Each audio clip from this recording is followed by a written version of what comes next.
Hey everybody, just a quick programming note before we get started. You might notice that during the show that I look a little uncomfortable and I keep touching my face. The reason is because there's a heat wave going on here right now, and unfortunately, for the last couple of weeks, the air conditioner has been broken. So it was an issue on last week's show, and it comes up again this week. Since then, the air conditioner has been fixed. I'm actually a little chilly right now as I speak. But I just want to let everybody know that before I get a bunch of emails asking me about it. So, we talk a lot about the melting point of steel on this show. You're actually going to see it, but I don't want it to be a distraction. So if it is a little bit, I apologize. But these are two great guests, Drew DePalma, Bill Brinnier, 9/11 family members here on the 21st anniversary. So I hope everybody enjoys it. And let's roll the show. The views expressed on this show by guests and the host on issues outside of the 9/11 controlled demolition evidence are the opinions of those individuals alone and do not necessarily reflect those of architects and engineers for 9/11 Truth.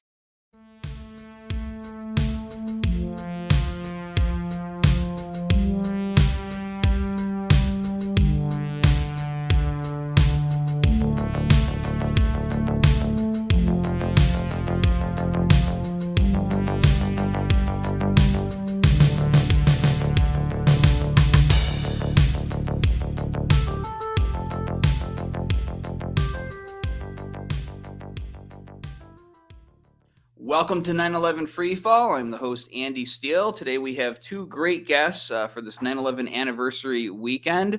The first one is Drew DePalma. Drew runs an engineering firm that designs heating, cooling, and electrical and other types of systems. And he is a signatory to AE911Truth's petition calling for a new investigation into the destruction of the three high-rises that fell on September 11th. Drew lost his mother, Jean DePalma, who was one of the 295 employees of Marsh McLennan Companies that were killed at the World Trade Center on that day. Let's add Drew in. And he's joined by Bill Brinnier, who is a board member for AE911Truth. Bill has a Bachelor of Architecture degree from Pratt Institute in Brooklyn. He's been licensed to practice architecture since 1984 and has worked with several architecture firms in Manhattan. For 13 years, he was director of facilities at a major corporation headquartered in New Jersey, and he now presides over a small architecture practice in Hudson Valley. Bill, of course, lost his best friend and business partner, Frank D. Martini, at the World Trade Center on September 11th. Let's go ahead and bring Bill in. Gentlemen, welcome back to 9/11 Freefall. Thanks for having us. Yes, thank you, Andy. Good to be here again. So let me get started with this question. Basically, I'm not even bashful about saying it anymore. We have shot more holes in the official story regarding what brought these buildings down, than Swiss cheese. And yet this cover-up continues even 21 years later. And we have the worst of the worst doing the equivalent of closing their eyes, putting their fingers in their ears, doing everything they can to avoid any kind of challenge to it, not just verbally spoken, with us getting our message out or through our materials, but in the legal system. Just a lot of surprising developments. I don't know if that's the word I'm looking for, but it's just a lot of surprising outcomes coming from very reasonable challenges, even in the courts. To make you think that, wow, they're going to do everything they can to keep this official story buried or protect the official story, I should say, and keep the truth buried. I just want to hear your thoughts, both of yours, about that situation, this resistance here now still 21 years after this event took place. We'll start with Drew. I'll be honest, I don't stay up to date with it all as I probably should. But you're right. I thought we were making good progress for a while, and all the stuff that the lawyers committee has done, I thought we were making great progress. And all these periods where they say, "Oh, we'll get back to you in 60 days, 90 days," that keeps happening over and over, and they just keep delaying. Then eventually they turn it down, and another legal loophole you have to jump through. So it's a shame that, they're not even open to, we're not even, it's only opening another investigation. It's not even, saying this, that, or the other, but they don't even give us a chance to really prove our point or to, say something other than the official story.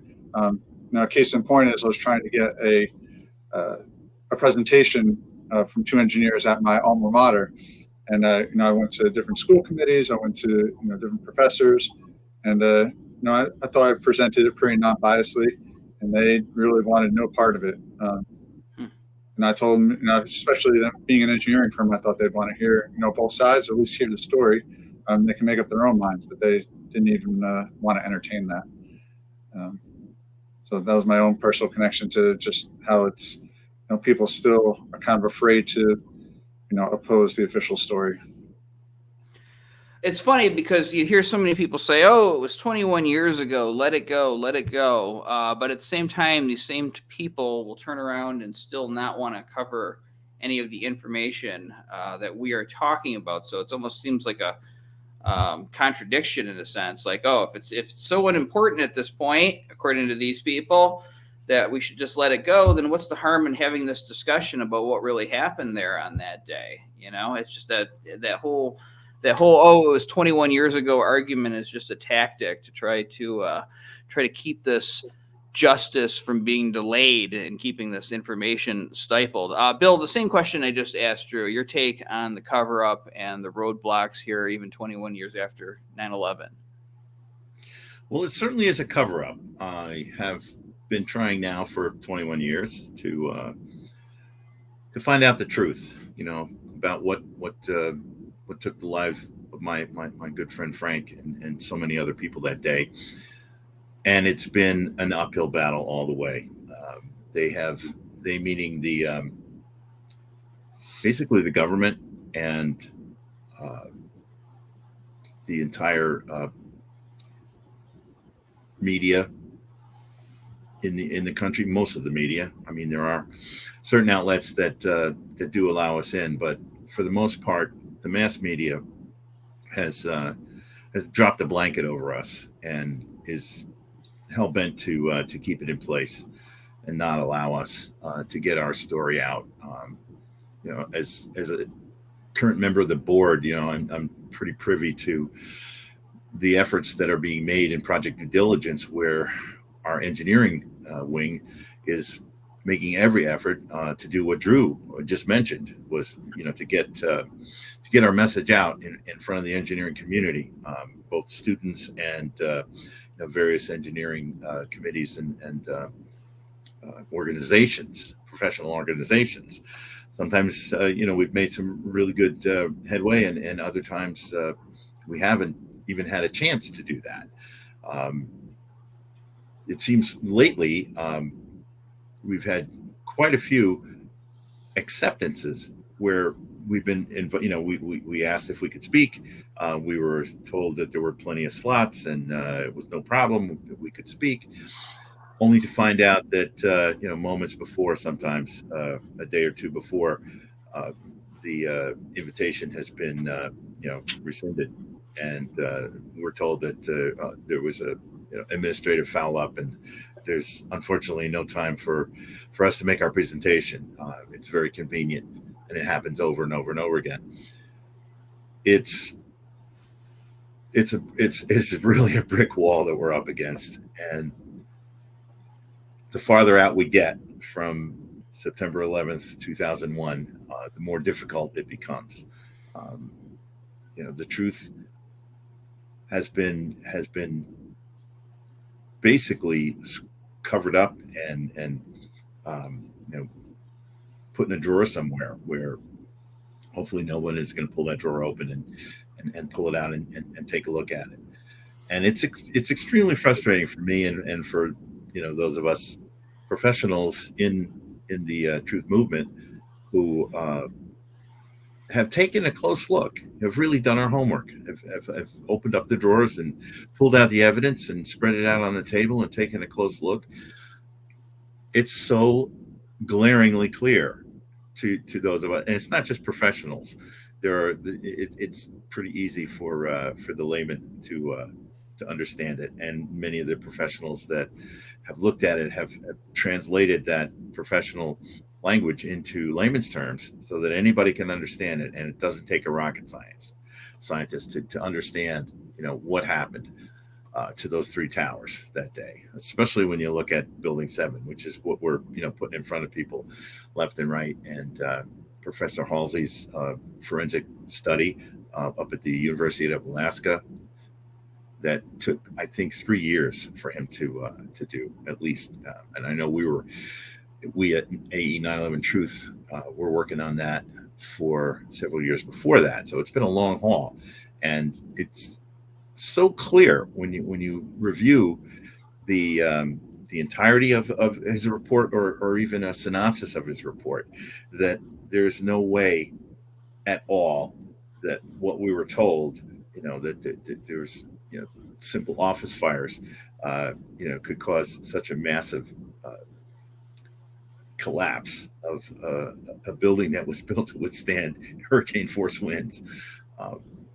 47 stories just don't collapse in 7 seconds because of some minor office fires in a building, even when there's an interruption in the fire suppression system. You had steel that was protected. It was, and the report that we got from NIST is showing that it's missing so many of the structural elements that were there. There were welded pieces of steel that would prevent that column from becoming, from the beams and the girders from disconnecting from that column and falling and collapsing one floor to another. There's just every turn that Professor Halsey took, and he'd give them the benefit of the doubt, and it still wouldn't pass muster. It's still, his model couldn't produce a collapse the way the NIST model did, because the NIST model had all of these things, these structural elements that were eliminated in their model, but were actually, according to the plans and according to the pictures that were taken while during construction, that were in fact in place. It's so easy for even a layman to understand that building had to have something else going on inside of it for it to collapse the way it did. It was demolished. There's no question about it. And when you look at the two twin towers, the explosive energy is so clear when you look at the videos. It's as plain as the nose on my face that something else was at work to bring those buildings down. It wasn't what we were told. It wasn't just airplanes hitting them. Over and over and over. We talk about this, and it keeps getting covered up. There's very powerful forces that want to keep it covered up, and we're just little David going up against Goliath, and it's just going to take constant diligence and persistence on our part to continue to educate the public, to continue to push our point and push our story, and get people to look at it and understand it. It's just that simple.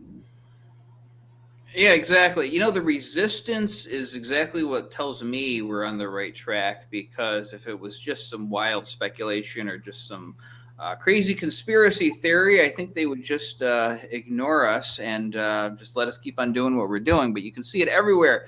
On YouTube, we're practically shadow banned. I mean, you have to specifically type in AE911Truth just to get our information up. And then, of course, as you mentioned, a lot of times we're on the verge of getting a presentation, and then something happens behind the scenes and they cancel it. But they can't challenge us on the merit of our arguments. They'll just say, oh, it's too controversial, or it goes against our values. We don't like to talk about truthful things. That's the translation that I hear when I hear them say that. But that lets me know we're on the right track. And, I've been watching a lot of clips of the original September 11th because of, this article that we're putting out of Graham and Ted Walters, Graham McQueen and Ted Walters. We're going to have an appendix video clips. And I've been watching a lot of stuff from that day, and just to see how flimsy the arguments they were making were, and how they were trying to put out this official story, just focusing on the towers right now about structural damage and discounting all the people that talked about explosions and such. It is really sickening. But so we're doing the right thing, because if anything, we're inoculating them from the next big event. We're going to make people question more vigilantly what they hear coming in the future, because other things will happen in history. It always does. I'm just curious, do you guys ever watch the commemorative stuff that's on television about September 11th? If so, what goes through your mind as you watch it? If not, then why not? Again, we'll start with Drew. I'll be honest, I don't, and I purposely don't. I'm actually, in preparation for this, I was thinking about watching a few of them just to get the other side and see what they are putting out. Ever since, this happened when I was 17, and I kind of put my head in the sand and didn't really listen to anything. And I really just worried about my mom. I didn't care about the government or conspiracy theories or anything like that. And then when I finally, in my early 30s, I met AE911Truth and listened to what they had to say and really dug in, did my own due diligence, immersed myself into everything, because I didn't want to sign on to something that may not have any traction. And I found everything you guys are saying to be plausible, and that's why I've been involved in the last couple of years at AE911Truth and why I'm here today.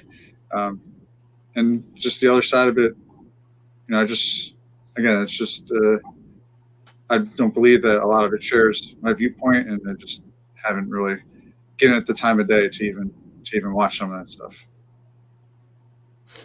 Bill, especially the movies, especially the Hollywood movies. I definitely don't watch any of those.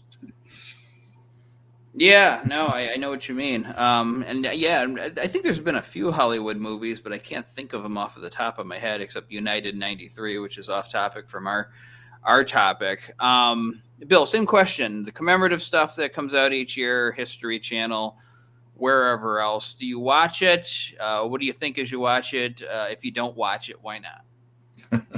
Well, I don't watch it, and I have to admit, because of my membership on the board, I make attempts to look at the other side, just so that I'm educated and understand and have experienced what it is they're trying to say.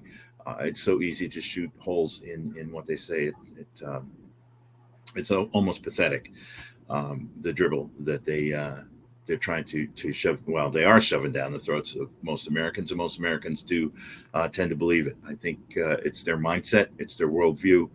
It's easier to just swallow that spoon-fed story than it is to open your eyes and take a look at reality, at what really happened that day. I mean, the story that we're being spoon-fed is so out of keeping with the evidence on the ground.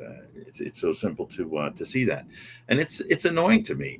One thing that I did hear, I don't know how much truth there is to it, but I was told that the museum at the World Trade Center, the 9/11 museum, is either shortening its hours or it's even closed. There's so little interest. The American public is kind of tired of it. They don't care about it, and they're not frequenting that building. I made a commitment to never enter the building, to never even look at it, because it's anathema to the truth. It's gilding a lily. I don't care how much lipstick you put on that pig; it's still a pig. It's not something I want to take part in. It's not something I want to view.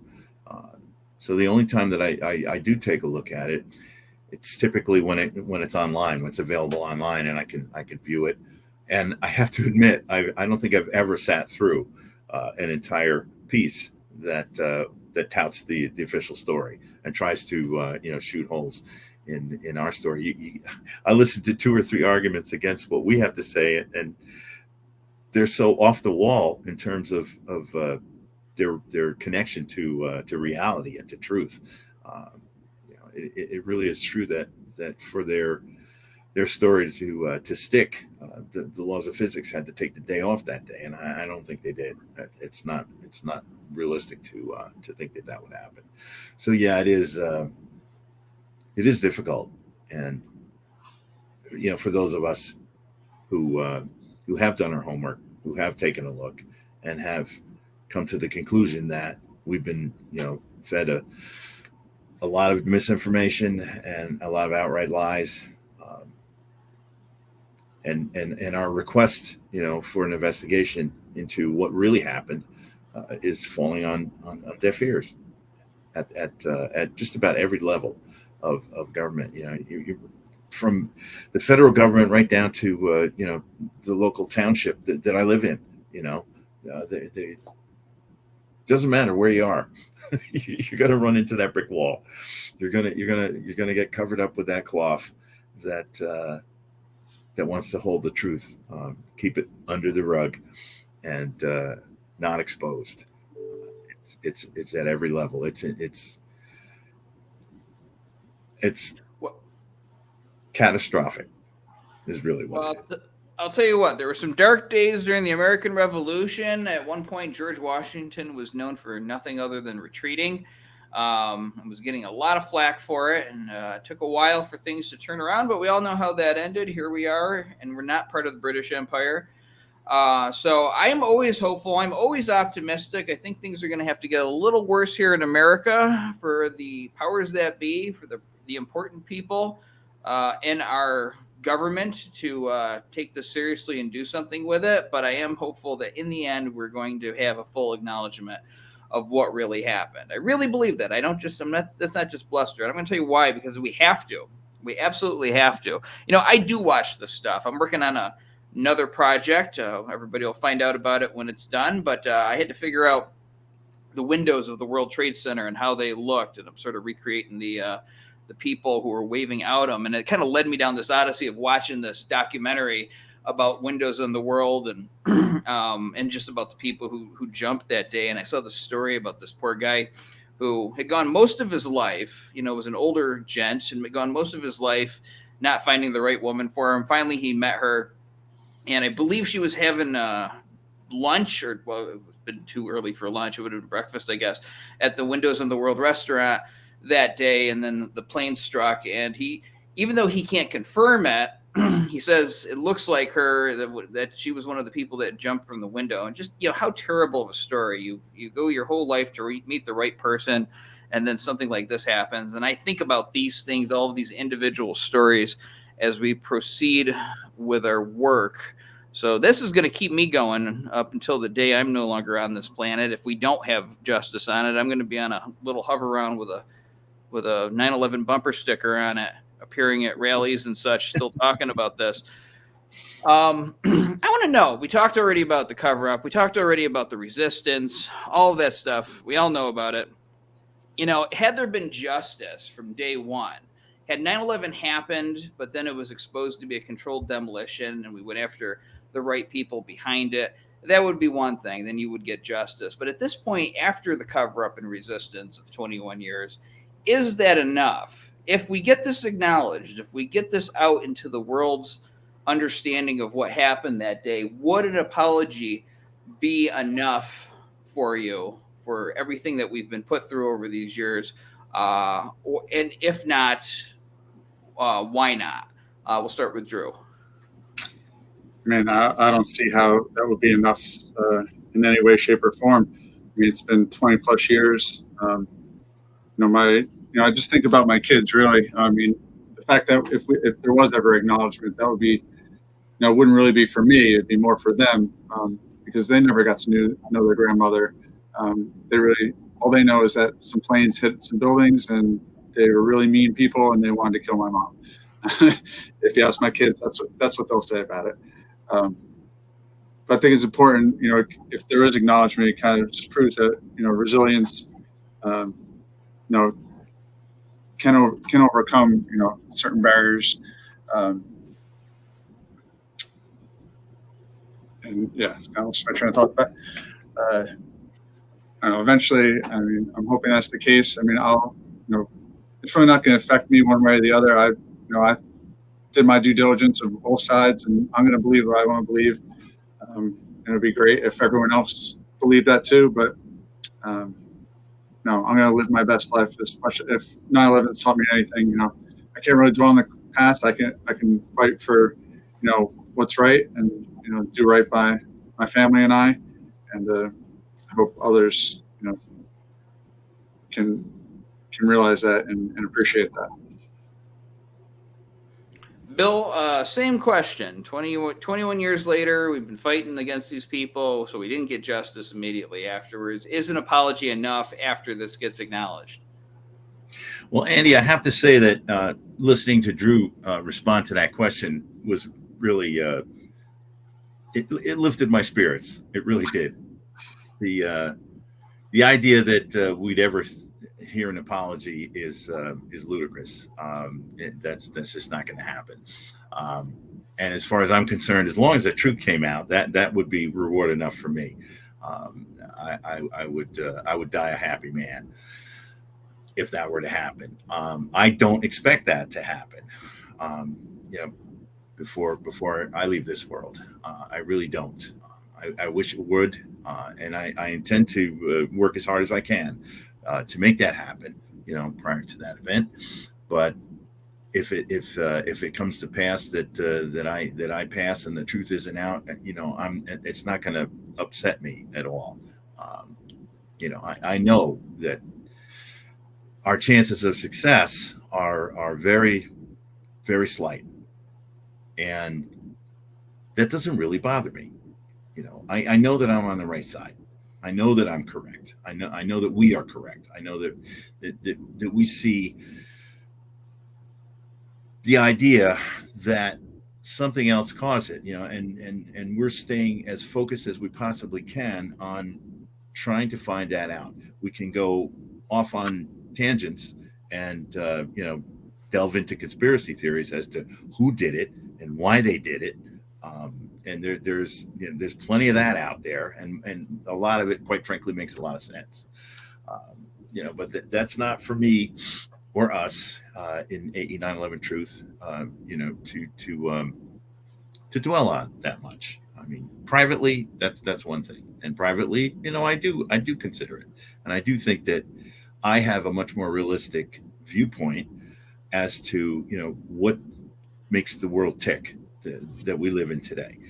And I have to say, the older I get, the more I see that, the old saying that everything changes and nothing changes is very, very accurate. The same political atmosphere that existed in Roman times has existed right on down through the ages, right up until now. And yeah, that's a short span. That's 2,000 years. Human beings have been tromping around on this planet for 10,000 years, and I have a feeling that going back to the very beginning, human nature is human nature, and it changes very slowly, if at all. And I just don't see that change. What happened on 9/11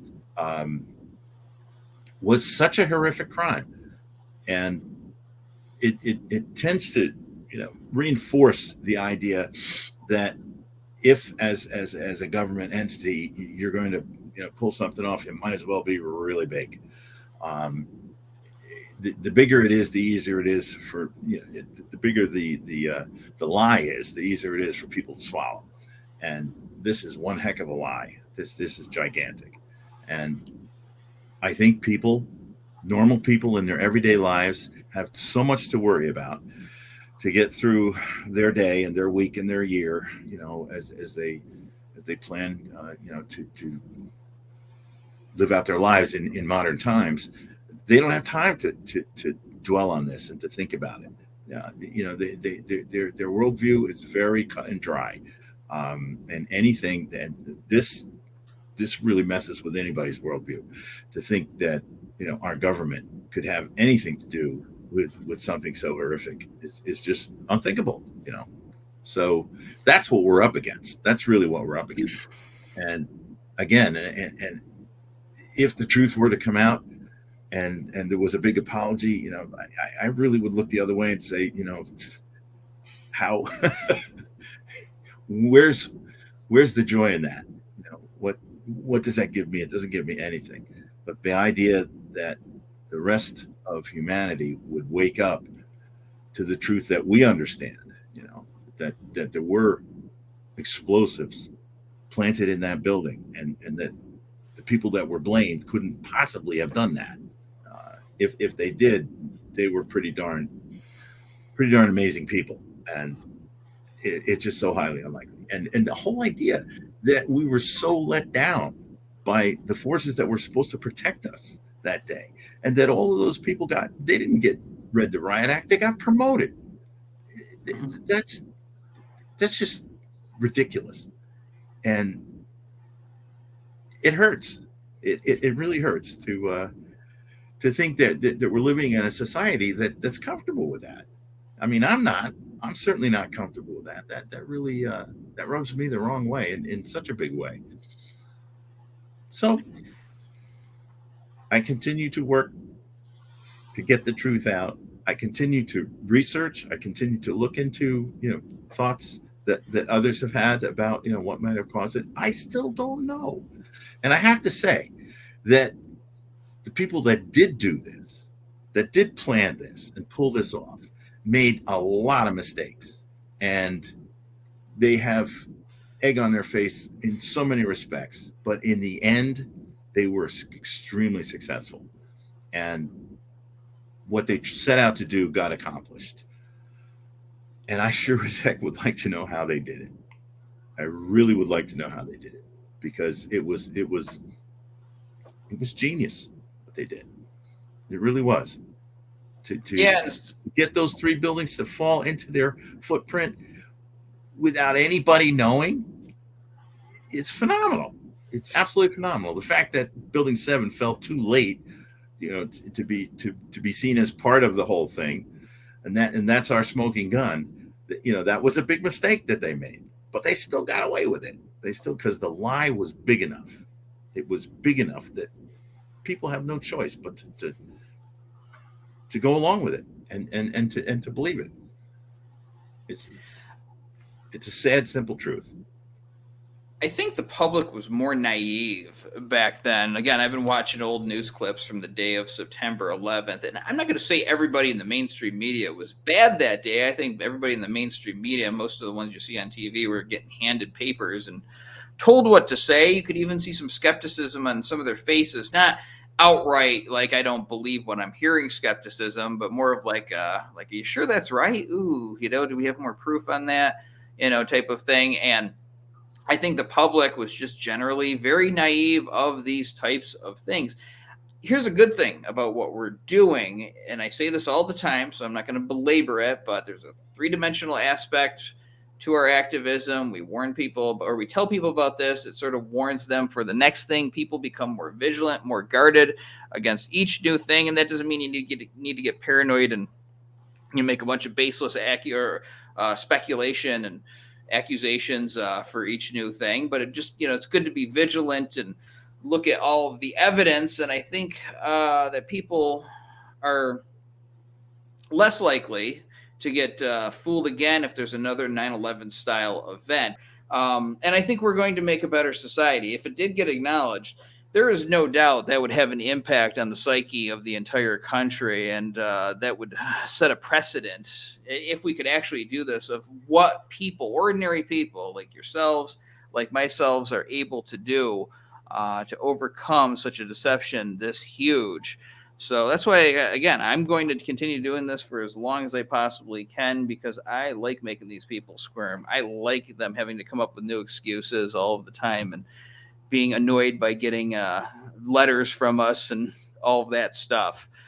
And I think that at the very least, they deserve to have their days and weeks ruined for the rest of their careers as we continue our work. So it's been a year, and we put out the movie The Unspeakable last year. Both of you were in it.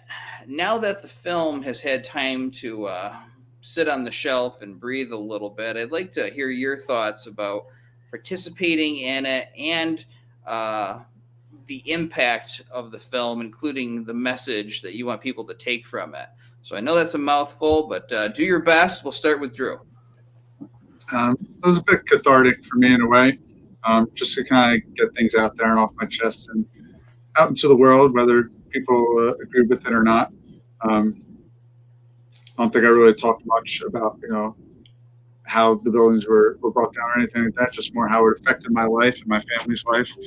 And it was awesome to hear other people's stories and how it affected them.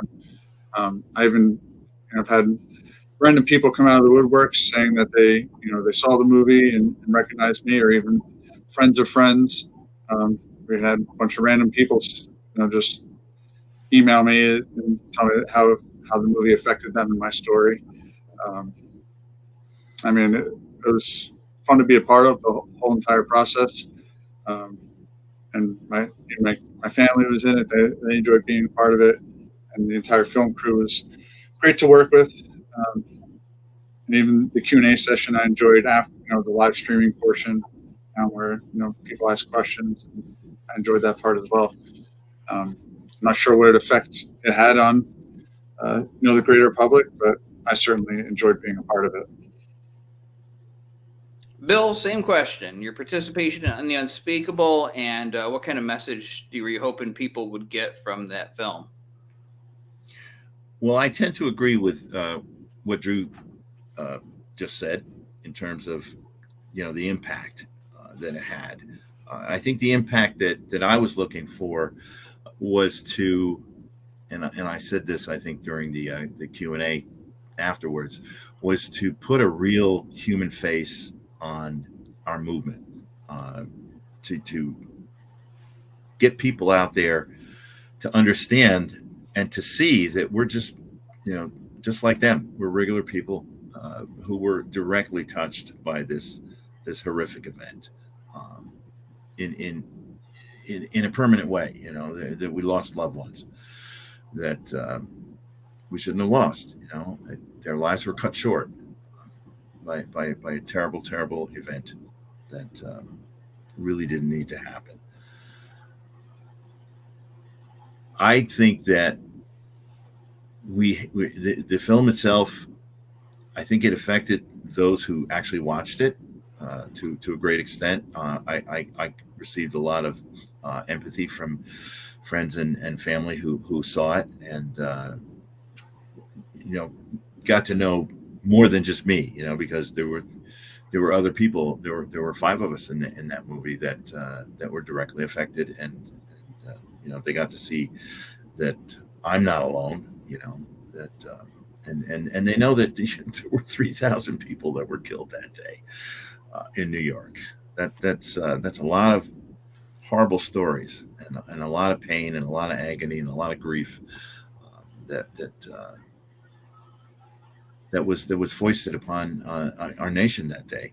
And we were directly affected, and I think we did it. I think that point got out. We made our case that we're searching for truth, searching for answers to questions about what really caused the death of our loved ones. Why did it happen? It's important to know. It's important to know. You don't get closure on the loss of a dear one unless you have the truth as to what happened. And hopefully, we're going to get a little closer to that in England as this inquest progresses. Matt's family is out there working hard, and we just might get some action from the people in England. The UK has different laws than we do, and it's going to remain to be seen. I don't know. There are connections. You talked earlier about the fact that we're no longer British subjects.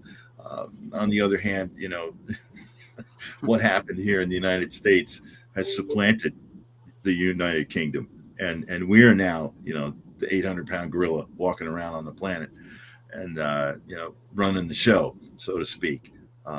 That may be about to change, but I think it's going to take a long time. I think the cover-up is part of that, and it's going to extend, the life of this empire that we're living with today, which is it's the most phenomenal human endeavor that's ever happened on the planet, since the advent of Homo sapiens walking around on the planet. It's going to be just a major change for this empire to fold the way the English Empire folded. And I have to say, I think the English, as they took a second seat, did a pretty darn good job of it. And I would hope that, as the inevitable happens, and the United States has to take a second seat to whoever comes next. I hope that we can be as gracious as the English have been. I don't know if that's going to happen, but we're going to have to see. But yeah, I think the unspeakable was the kind of, it took the movement in a new direction, in a psychological direction that we weren't moving in before. Before it was strictly the science. What happened? How did these buildings come down? And now we have a human face on it. We got a chance to meet some of the people who were directly affected up close and personal, and hear their story, hear what it was like for them, and to see that they're still struggling. We are still out there looking for answers, and nobody that was in that movie said that they would give up, that they would that they had this plan that we would go just so far, and if we couldn't get success, then we would just hang it up and go on with our lives like the rest of the world. And none of us did that. And I think if you went close and talked to most people who lost loved ones that day, they pretty much, I think they're all in our camp. They're till their dying day, they're going to want to know what happened. So we got our work cut out for us. Let's hope that we have a successful year this year. I think that it was from the whole debacle last time around with Spike Lee's movie or his TV show. That was amazing. I mean, there are things happening within the movement that are earth-shaking, and the movement really is alive and kicking. I don't see it going away anytime soon, which is a good thing. I agree with you, Andy. We just have to keep going, because the truth is out there, and if we keep pushing for it, we're going to get more and more of it out there. Little by little, it's dribbling out. There is a crack in the dam, and it's up to us to keep working that and opening it up and letting the truth spill out, because it will. Absolutely, and it's important to stick to what we know and do what we do best, which is talking about this. This is what I love about this so much. I was talking to somebody the other day, and it's like you were talking about politics, and I'm like, I don't care about Republican or Democrat. I just like focusing on a certain fact. Like this particular industry is dead in the United States, and it cost this many jobs. And I was talking to this person about it, and it's like, this is not Republican or Democrat. This is a major problem here. That's what I focus on, is what are the facts, regardless of politics. And in the case of September 11th, the top part of a building cannot crush the lower part without slowing down. That is not a political opinion. It always drives me nuts when people, you start talking about 9/11, they'll be like, oh, I don't want to get into politics. It's not politics. It's science. It's common sense. It's a crime scene. People died on that day. And these are facts that don't just go away because there's a political agenda attached to an event. And at World Trade Center 7, you got 2.5 seconds of free fall as the building's coming down. That only happens if you're removing all the columns at once. That's not a political opinion. That's not being part of a political party. That is just a hard fact of life. That's what I like about this, watching them squirm, because they can't get away from this. That's why I believe they want to have everybody all divided and bickering over the wedge issue of the week. So I want to, there's so much doom and gloom in alternative media. I'm trying to be a little different than the other people, not just, having the scary music playing in the background and talking about how everything's going to fall apart tomorrow and we're all going to be running to the hills with a can of beans. I don't like to put out that message, because I like to think that we have power over our own destiny in this world, and we can stop certain things if we speak out and stay bold and keep our heads And especially with 9/11, it's so easy to get depressed knowing this. I've had time to get used to the fact of what happened on that day, and life is meant to be lived. It's not meant to be sad all the time. I mean, there's bad things that happen in life, and you factor that in and deal with it too, but you got to go find the positive out there. So I want to hear from you guys. I don't know how long the 9/11 Truth movement itself has existed. Let's say it's from day one, 21 years of 9/11. Excuse me, from 9/11 Truth. What's the thing you are most proud of and feel is the best accomplishment of the 9/11 Truth movement in the decades that it has existed? We'll start with. Let's ask that guy. Sorry about that. Should have turned this thing off. I think I forgot to turn my ringer off too, so you're reminding me. But Drew, let's start with you. What is the thing you're most proud of, and you feel the 9/11 Truth movement has accomplished the most in the last couple of decades? I've only been really a part of it the last 5 or 6 years, but I was extremely happy to know that there's a real face behind it. Sort of a professional type organization, presenting science and facts, not just hearsay. That was enough for me just on a personal level to know that there are professionals out there that believe this sort of thing. And it wasn't just some kooks hiding behind a computer screen. When I started diving into it, I started looking at all the science, which I had never done before. And oddly enough, I had never even heard about the explosive aspect before AE911 Truth. So that really enamored me and piqued my interest. So the fact that that's just even bringing it out to the public, I think if you even ask people about it, they wouldn't even know that that was a possibility. And I think I saw a survey not too long ago if people believe the official story. And I think it was something crazy, like half of them didn't. Now, where are all those people? If they believe it, they like Bill said earlier, they have enough stuff to worry about in their everyday lives where they can't be bothered with something like this, whether they believe the official story or not.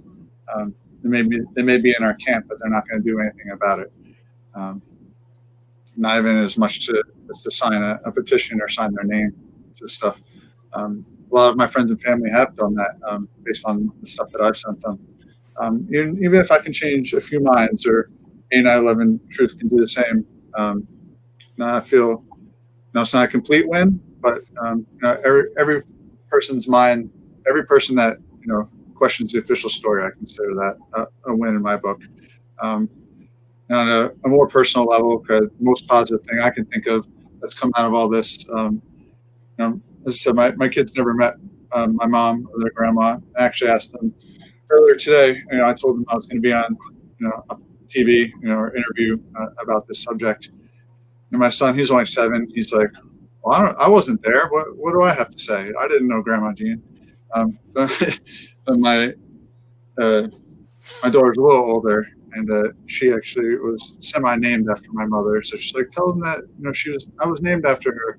And for the 20th anniversary, I volunteered for the Parks Committee of my local park, and we actually donated a Gaga ball pit, which is a kids game that they like to play in my area. And we donated that to the park and, put a sign on it and made it in memory of Grandma Jean. So at least they have something, they can tell their friends and they can go to and say, this was for her, because they really don't have too many personal belongings of hers. They don't know anything, they've never been to the Twin Towers or anything like that. So it's just something for them to personally remember her, and it's in our local town, and we use it on a weekly basis. It says her name on it. It says my kid's name on it, and that's a really, really positive thing for them, I feel. That's great, and I can't imagine too, because we were talking about that before we started recording today. Your children, don't get to know your mother, and and that's a shame. Bill, same question. Something positive 9/11 Truth movement. I know that we haven't gotten a new investigation, but I think we've had an impact. I'll talk about that later, but Something, what are you most proud of from our 20 so years of work? And what do you think we've accomplished? Well, Andy, I got started actively, participating in the truth movement back in 2007 and 2008. Um, I was asked to participate in one of the early films that AE911Truth did, and I was really happy and pleased that I could come out of my little closet where I was doing all my research and actually meet real people and interact with people of like mind.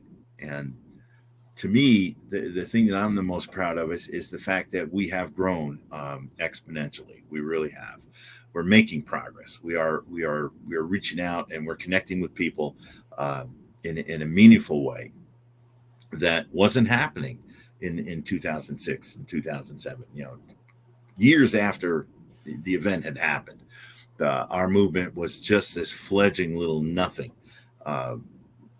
It was little sparks, and those sparks have coalesced into I wouldn't call it a raging bonfire, but it's a pretty strong flame right now that is not going to be easily extinguished.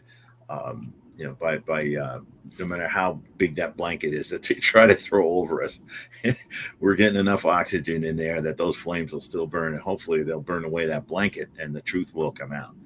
So, I am, as I had said earlier, that I don't expect it to happen, but I am very, very hopeful that it will happen, and it really depends on human nature. There's so many things that can change, that do change, as time marches on. Little things happen that no one ever expected. Things pop up, and the more we dig and the more we turn over the ground and look under every stone, the closer we're going to get to that big breakthrough. It's just, as far as I'm concerned, it's just around the corner. It could happen tomorrow, it could happen next week, it could happen in a month, it could happen in a year. I don't know when it's going to happen, but as you said earlier, Andy, it's out there. It has to come, and it's going to come, and it's just a matter of when. And it's not going to happen unless we keep pushing, unless we keep digging, unless we keep educating the public and bringing more people in to our fold. I just, the opportunity to sit here with you guys and chat is something that really invigorates me. It makes me feel like, I'm not alone in this quest. There are other people, sane, logical, caring, thinking people who only want the truth. And that's not a lot to ask for. I think it's a very logical and very practical thing that we ask for. We're not asking for, cash and prizes. We're asking for the truth to come out. And I think that's a worthy goal. And I'm really proud to be part of it. I joined the board of AE911Truth less than a year ago. It'll be a year in December, and I'm glad I did, and I'm looking forward to many, many more years serving on that board and working. We last night we had a board meeting and we talked about where are we going to be in 2026, and we immediately started to think, well, how old am I going to be in 2026? What are my goals, for my life? And like Drew said, we go on with our lives. I practice a spiritual aspect of my life that makes me, look every day at what am I grateful for? What do I carry gratitude for? And AE911Truth is one of the big items on that list. I am so grateful to be able to be part of an organization that is so important and has such high aspirations and such high goals. I mean, we are not greedy people. We are not, out to make a profit.